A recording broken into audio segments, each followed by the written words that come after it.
Have you ever felt as though you were not living up to your potential?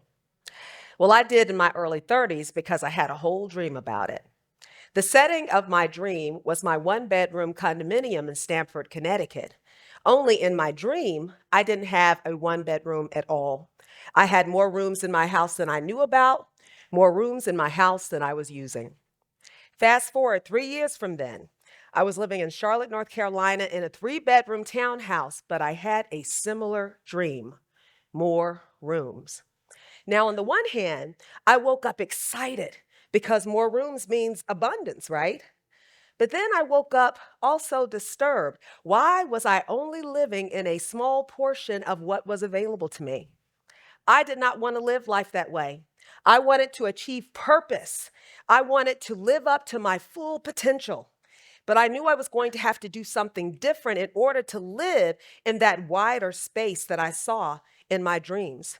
Is this resonating with anyone? Let's explore a few concepts as we think about being dream agents. First, reality.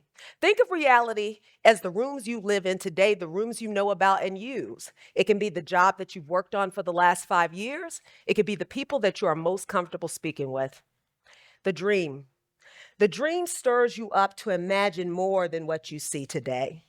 Your dream can be a full manifesto, like the I Have a Dream speech from Dr. Martin Luther King Jr. Or it can be inclinations, snapshots to point you in the right direction. I think about Apple's Think Different campaign when Steve Jobs came back to the company in the late 1990s, and there was an ad, "Here's to the crazy ones." And it celebrated crazy people like Albert Einstein, Muhammad Ali, Amelia Earhart, people who challenged the status quo, sparking the notion of innovation, not mentioning it a product. This is before the iPhone. So, how do I get, though, from reality to the dream space? Well, I got to deal with boundaries. What are boundaries? Boundaries is the line, the partition. It separates one from the other. And boundaries can be useful or they cannot be so useful. I think about rule of law. The World Justice Project looked at a rule of law index across 142 countries. What I found interesting that 46 of the countries were classified as high income. 44 of the 46 of these countries were considered strong in adherence to the rule of law. By contrast, 18 of the countries were considered low income countries, and 16 of the 18 were considered as weak in adherence to the rule of law. My point is boundaries can be useful or detrimental if not appropriately in place. Now, how does all of this fold into purpose? Well, we've heard it earlier tonight. We live in an interconnected world, and we're all unique, and we have a part to play. Right now, we're playing parts. I'm playing a part, I'm speaking. You're playing a part, you're listening. Purpose is about when you play your part. Why do you need to be a dream agent to achieve purpose? Well, think about what an agent is. An agent is the active ingredient that drives the outcome. So think about yourself as the agent to break down boundaries, just like we need agents or enzymes in dishwashing detergent to break down stains. But purpose has a process. And I believe that there are 5 phases that will go on together as we seek to achieve purpose. The first, define the righteous cause. The second, deal with criticism. The third, count up the costs. The fourth, be agile. And the fifth, share the new space. So let's look at number 1, the righteous cause. Reverso Dictionary defines righteous cause as something proceeding forth or characterized by acceptable standards of morality and justice.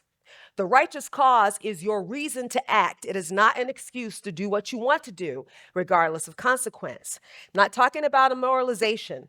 A moralization is the act of justifying wicked things, like when people say stuff like the ends justify the means. No, let's take an example of a righteous cause.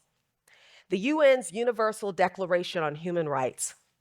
Former First Lady Eleanor Roosevelt was appointed to chair the commission that drafted this declaration. Other drafters came from countries like the former Soviet Union, China, India, France, to name a few. These are people, they came from different countries, different economic systems, different political systems, but they were able to come together and agree on the basic standards of human rights. Eleanor felt that the Declaration, though not binding, could serve as moral force, and that the world needed vision for human rights before it needed another treaty.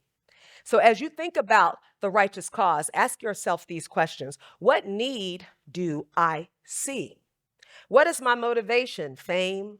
Money? Who will benefit? Who will be hurt? As Dr. Martin Luther King said the night before his assassination, for when people get caught up in that which is right and are willing to sacrifice for it, there is no stopping point short of victory.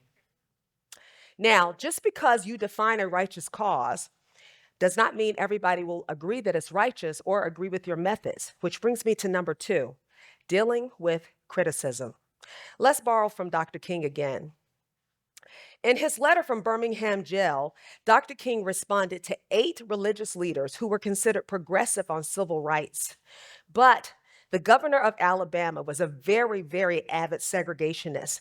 And there was a new city government coming in Montgomery. And so they wrote and said that the civil rights actions were unwise and ill-timed.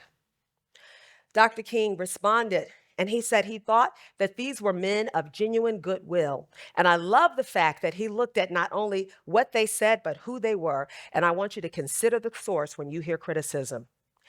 He also said that their criticism was sincerely set forth, but he went on to emphasize the urgency of civil rights and said that injustice anywhere is a threat to justice everywhere. Let's look at it from another lens. What about taking criticism as feedback? As a leader in a Fortune 100 company, I can tell you that we spend a lot of time making sure that employees get the feedback they need to drive their performance. And a 2022 Gallup survey, if you will, talking about how effective feedback drives performance, found that 80% of employees who received feedback within the week were more engaged, and that frequent feedback was better than annual assessments. So what's my point? When you hear feedback, when you hear criticism, don't feel down about it. Use it to fuel your performance. Now, that brings me to number 3, count up the cost. So when I first conceived this call, I thought, pursuing your dream, pursuing purpose will cost you something.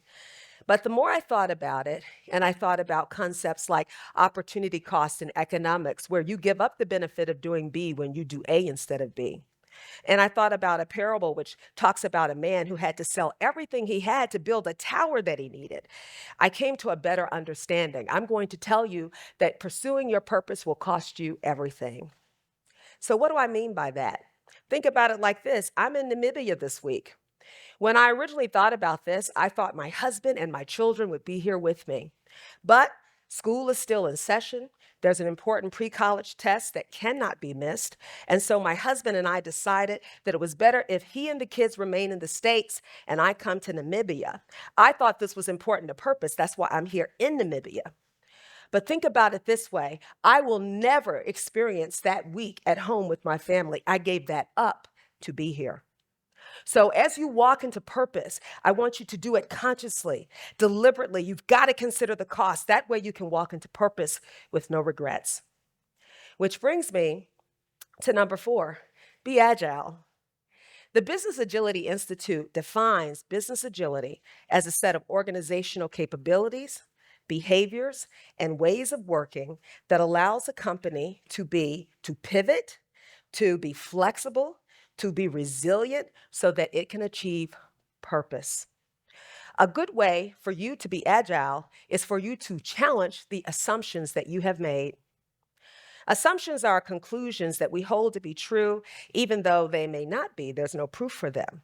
Let me give you another example. Another thing I get the opportunity to do for my company is I recruit for my company. And I love doing it because it gives me the opportunity to have a hand in shaping the new or the next generation of leaders. But the assumption that I had is that everyone I recruited would be great. But this is obviously a flawed assumption because performance varies among employees. In fact, the World Economic Forum did a study about performance. They surveyed 200,000 employees in like 741 companies across the world and found that when they asked about top performers, people said that the range of top performers on average ranged from 0 to 20%, with 8% being the median.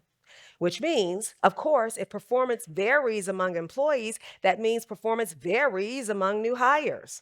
So I had to pivot, I had to change my assumption. In business, you can test certain assumptions more easily than others. You can poll customers to find out what they think about your products and services. You can benchmark against other companies to get outside in perspective on how they approach a certain topic versus how you approach a certain topic. When you use objective, independent assessments or information to challenge your assumptions, it helps you to build the muscle so that you can be agile. What are we talking about here? It helps you pivot. It helps you be flexible and resilient so that you can achieve purpose. Which brings me to number 5. You got to share that new space, right? Because you don't want to live in that big old house all by yourself. When you share the space, when you move into the space, it's no longer a dream, it's reality. Other people can see it and they're going to want to join in with you. So it makes me think about small businesses in the United States. The United States Small Business Administration Office of Advocacy found that from 1995 to 2021, small businesses accounted for 60% of the net new jobs in the US. That means that someone else's vision created opportunity for someone else. Don't want to be a business person? How about being a mentor? Mentoring.org says that youth who have mentors are 92% more likely to volunteer in their companies or in their communities, and adults who had mentors say that the mentors contributed to their success. So you can help somebody on their journey by getting down there with them and helping share yours. Let me give you one final outstanding example. Sponsors for Education Opportunity, SEO, was founded by a man named Michael Oshowitz in 1963. Michael wanted to see underserved youth attend top colleges and universities. Just as a note, Michael is not underserved, okay? Underserved means that you don't have access to the same economic and social services as some other communities. So he saw a need. He invited other people into the vision. He got other people in finance. He got other people in law. He got other people in advertising. And they created a mentoring program which turned into SEO Scholars. Today, SEO Scholars is an 8-year academic program where 100% of the students who complete the program are accepted to 4-year colleges and universities, and there's an 85% graduation rate. This 85% graduation rate is better than the 65% national rate and better than the 20% of students of similar backgrounds. So see what happens when you invite somebody else into the space? You create sustainable benefits, which is the ultimate validation of your dream. So, dream agents, are you here with me? Are you listening to me? We all have a purpose, and I believe it's largely for the greater good. So I need you to define that righteous cause, deal with the critics, count up that cost and pay it, be agile, be flexible, and pivot, and then share that new space, because the house you build will be a fully furnished, beautiful house that others can move in and will cause benefits for generations to come. I thank you.